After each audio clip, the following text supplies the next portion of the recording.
Hey guys, wanted to walk you around, show you this C6 that we're tearing down. Basically, just show you some basic things on what it takes to pull the drivetrain. It's pretty simple actually. It's not anything difficult. Basically, there's a rear subframe and there's a front subframe, and if you pull those down, you'll end up getting the engine, trans, rear diff, and everything included, with like the suspension, sway bars, everything. Even the steering rack and the braking system all come down as one shot.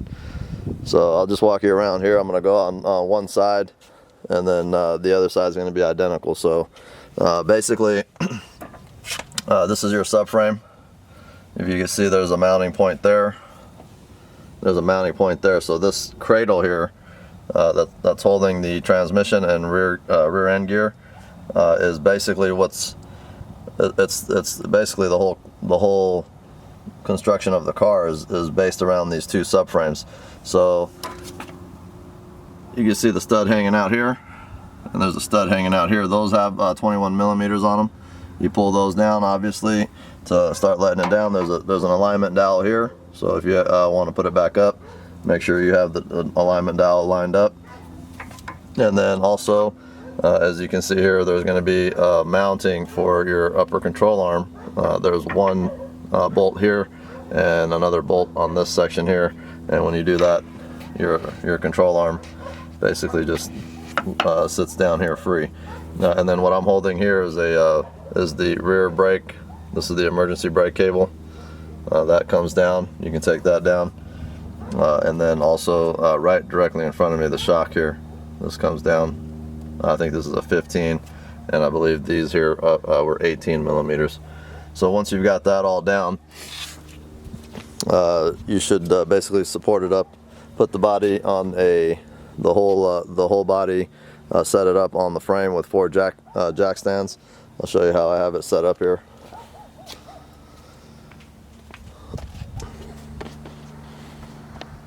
So you've got I've got one jack stand there, one jack stand there, and they're both on the same ones are set up on the other side. And I'm just going to give you a quick glimpse of this side here on the rear. There was a couple little clips that you had to take down. There was a ground wire here that came down, and then there was a couple clips that held this emergency brake cable in place to some other wiring. And just when you start bringing it down, just bring it down 1 inch at a time, 2 inches at a time, and then you'll be able to see what needs to be disconnected and whatnot.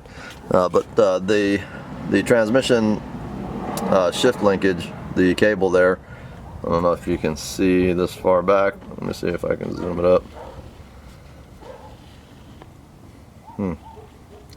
It's hanging down. Let me see if I can get in here.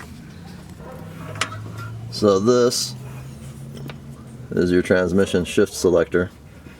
That has to get taken off. I believe it's the 13 right off the side of the transmission, or it might be just a press fit. You pull that off and it sits there. Brake lines, make sure your brake lines are free from the body. As you're coming down, you'll notice some hang-ups, whatever needs to be taken down. Now we've already taken down, we went ahead and took down the mid pipe, this X pipe here. That was one of the first things we did.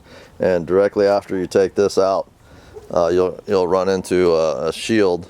It's an aluminum shield, and there he is.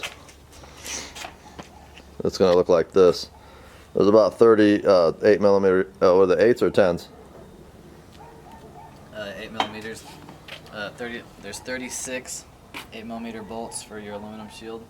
So this aluminum shield here has 36 8 millimeter bolts, definitely secured into place there. So get under there with an impact. It'll save you a lot of time. So that's one point there. As soon as you take that off, I'm sorry, as soon as you take the exhaust off, you'll run into that. That's the shield. So here's the front shot of the engine compartment. The engine's obviously already been lowered down, and it's sitting down. There's one of the mounting points there. This is the front cradle, front subframe, whichever you like to call it. Okay, so start off with the shock. right up top. And as you're doing this, make sure there's a jack supporting everything. I'm not going into too far of a detail on this, but just wanted to give you shots and an idea of what it looks like, and that way you can you know, judge the job and see if you can do it yourself or not. On the front, instead of the through bolts that go up here on the frame, if you noticed on the back it was set up a little bit differently, but this one has 2 bolts on each side instead of the 1 through bolt. So you'll have to take those off, and there's 1 here, 2, 3, 4, the shock, which is up here, and then you'll have this one and this mounting point here, and those are both 21mm mount bolts or nuts. You take those out. So you got a total, if I can count correctly here, is 1, 2, 3, 4, 5, 6, 7 with the top of the shock there. Those pieces will be obviously doubled for the other side. There's 14 bolts. And also what we do, so we don't have to open up the braking system, we just take off the 2 nuts here that are on the brake booster. We take the whole master cylinder completely down, and it all comes down as one unit. As you can see, your rack and pinion, the rack and pinion is still in place. It all bolts up to that subframe. Like I said, this car is actually built on those 2 subframes, the front and the rear, and then there's a torque tube in the middle. I don't know if I can get a shot of it here yet. Might not be down far enough. There it is. So there's your torque tube. They call it a torque tube, and that connects your front to your rear. So there's a engine up front. Obviously your engine's up front. Through the torque tube travels the power, goes to your transmission, which is next, and then right off of that is your rear gearbox, and it's all set up as one assembly. Now this has basically been designed this way for weight distribution and balancing of the vehicle. So this is how they have it set up, and it's, like I said, it's not that difficult of a job. We started on this maybe like 2 hours ago, and this is down now. So anyways, wanted to give you a shot some visual on that if you're working on this type of thing. That way you'll see where some things are located.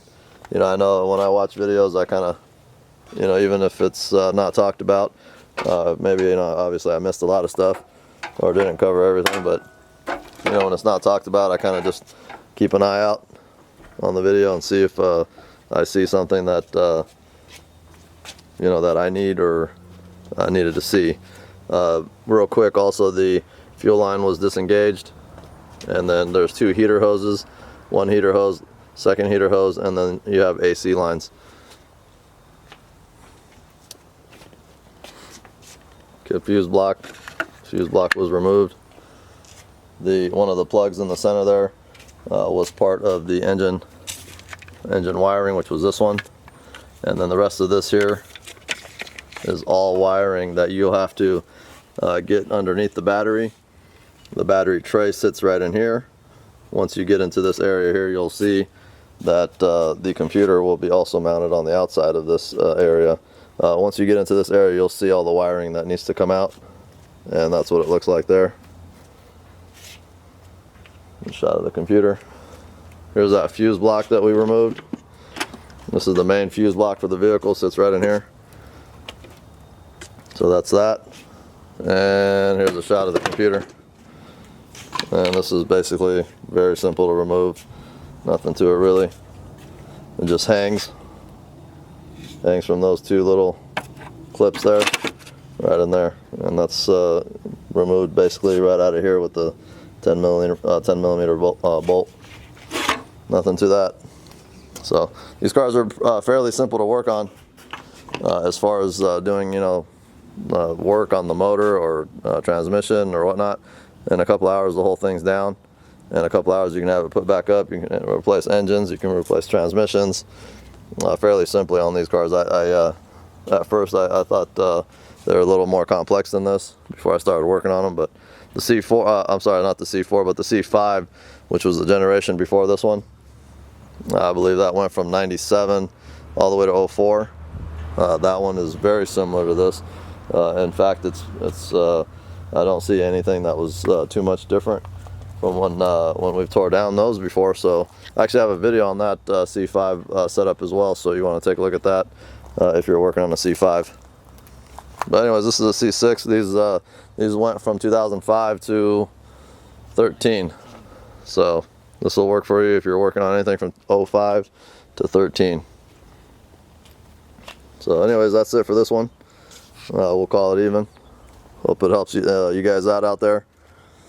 And we'll keep trucking away at this. We'll get this out by the end of the day. It's getting dark on me here. We got a couple more, maybe a couple more hours, and then we got to pack it up. All right, guys, signing off. Until next time.